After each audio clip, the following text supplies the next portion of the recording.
আজি যিটো এৰোস্ট্ৰিপ কৰিছে সেইটো কিহৰ কাৰণে কৰিছে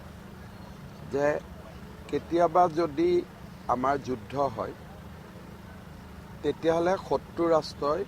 যদি আমাৰ বিমান কোটবিলাক বোমেদি ধ্বংস কৰি দিয়ে তেতিয়া আমি যাতে ৰাষ্ট্ৰীয় ঘাইপথৰ পৰাও আমাৰ যুদ্ধ বিমান যাব পাৰে বানপানী হ'লে বা আন কিবা কাৰণত ভগৱানে নকৰক ডিব্ৰুগড় বিমানবন্দৰ কিবা কাৰণত অগ্নিদগ্ধ হ'ল শত্ৰু ৰাষ্ট্ৰই অগ্নিদগ্ধ কৰিলে বিমান ক'ত নামিব গতিকে ই হৈছে ভাৰতৰ এটা সামৰিক প্ৰস্তুতি আৰু সেইকাৰণে আজি এয়াৰ ফ'ৰ্ছে বাৰে বাৰে কৈ আছে যে এইটো আমাৰ টেকটিকেল এছেট এতিয়া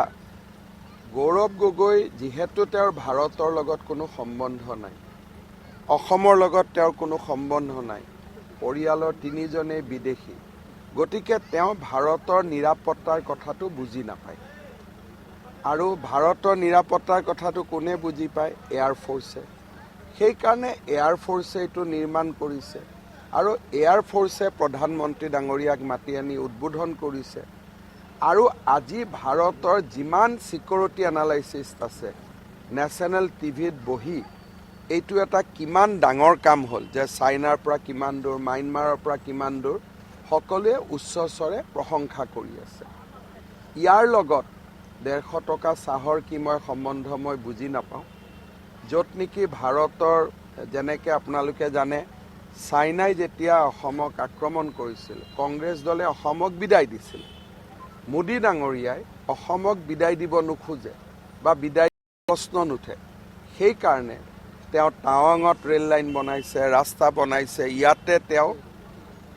ৰাস্তাৰ ওপৰতে এৰোপ্লেন যুদ্ধ জাহাজ পৰাৰ ব্যৱস্থা কৰিছে গতিকে শত্ৰু ৰাষ্ট্ৰৰ প্ৰতিনিধিয়ে এই কথাটো বুজি নাপাব এই কথাটো বুজি পাবৰ কাৰণে ভাৰতৰ সন্তান হ'ব লাগিব চক তেখেতে মোকো মোবাইলত বহুত দিনৰ পৰা SMS মেছেজ দি আছে বিষয়টো অলপ নিৰপেক্ষভাৱে তদন্ত কৰিব লাগিব কাৰণ তেওঁৰ নিজৰ ছাবজেক্ট এটা হোৱা নোহোৱাৰ প্ৰশ্ন এটাও মোক বহুত দিনৰ পৰা মোবাইলত তেওঁ মেছেজ দি আছে গতিকে এই ক্ষেত্ৰত মই ভাবোঁ যে নিৰপেক্ষ দুগৰাকী মহিলা অধ্যাপিকাই তদন্ত কৰিলে সঁচা মিছা কথাটো ওলাই যাব কাৰণ এইটোৰ এটা হিষ্ট্ৰী আছে